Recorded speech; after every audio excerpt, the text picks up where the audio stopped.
Welcome to my Furry news series. Let's get into it.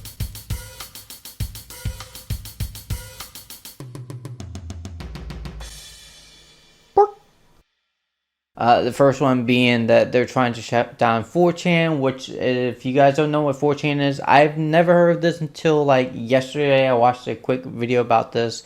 But 4chan does not go by the rules of what the current rules are for internet. They're going after good old 4chan, ladies and gentlemen. Yeah. But, the censorship wave has happened so fast. We looked at things like Collective Shout not too long ago. We looked at companies like Visa and MasterCard basically deciding what you and I get to buy on the internet. And then all of a sudden, every single one of these laws, not just from the UK, but the United States, Canada, the EU, every single organization comes in. A week ago, we looked at chat control in the EU. They want to try and diminish the security of your messaging. I don't think anybody at the top cares about the children, okay? I think we all do. We just also don't want our privacy completely thrown out. This is not about the children. This is about the companies taking your data and using it for whatever purposes they want. Basically using you. I'm sure there are ways to protect the children, but I also want to point this out to you guys that this is the parents' job. And if the parents fail at that, or the parents could give a rat's ass, that is on them. So to give you an idea, 4chan was targeted, and even the guys over at 4chan responded. They said that according to press reports, the Ofcom has issued a provisional notice under that OSA, alleging a contravention by 4chan and indicating an intention to impose a penalty of £20,000 sterling, plus daily penalties thereafter. So they pretty much say, listen, we're a US company. We're incorporated in Delaware. We've got nothing in. The legal issue becomes Europe cannot dictate US laws. They cannot push US to do certain things just because Europe is their own country. And I am here to tell you that there are ways that you can fight back. Government wants to take away your, internet privacy through like taking away things like encryption. Go back to PGP. Send messages in a way where the government isn't going to be decrypting these things or will not spend the resources to decrypt every single message you have. That's a fair point.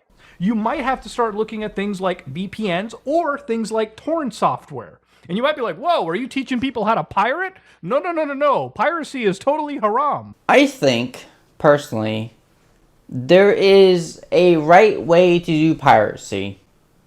I support piracy to an extent, like primarily when it comes to like companies that are being super greedy. We're talking about like companies like Netflix and Disney and Amazon Prime. All these movie companies are starting to add extra fees to this stuff and take away certain features that you used to have. Watch movies online illegally. I could give a rat's ass. Like, I support that. When big corporations start to increase their payment systems just so they can make more money and screw over the consumer, I gave up on Netflix like 2 years ago. Ever since the whole password, like you can't share accounts bullshit, I was like, day one of that being enabled, I just gave up on it. The thing with piracy that I do not support is if you're pirating a movie and making money off of it yourself. When you're doing piracy and you're selling that to someone else to make money off of it, you did not create it. You did not make the content. You do not own the content. I think if you're going to pirate, I think you should do it not to make money off of yourself. That's where I find the boundary between piracy, legal and not legal, and ethical and not ethical. The United Kingdom is trying to enforce their laws on a company that is owned by a Japanese man at this point, a website service that has its business incorporated in the state of Delaware, and from my understanding has its servers hosted probably around the world, but I believe mostly in the state of California. And yet, they want to enforce their laws on the fucking Americans. Internet censorship really is out of control.